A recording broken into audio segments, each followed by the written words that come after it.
मनोज जरांगे पाटील यांनी मुंबईतील आंदोलनाची पूर्ण तयारी केली आहे।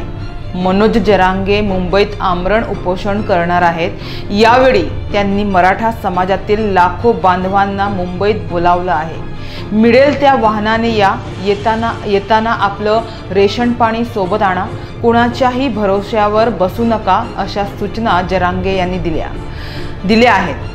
मराठा समाजाला कुणबी जात प्रमाणपत्र देण्याच्या मागणीवर ठाम असलेल्या मराठा आंदोलक मनोज जरांगे पाटील यांनी 20 जानेवारी 2024 रोजी मुंबईत येऊन आमरण उपोषण करण्याचा इशारा दिला आहे। याच पार्श्वभूमीवर मुंबईत मराठा समाज आल्यानंतर त्याचे दृश्य कसे असतील याची एक कल्पना म्हणून AI मदतीने मराठा आंदोलनाचं चित्र साकारण्यात आलं आहे। आर्टिफिशियल इंटेलिजन्सच्या मदतीने अमित वानखेडे यांनी मराठा आंदोलनाचं मुंबईत आझाद मैदानावरील चित्र उभं केलं आहे।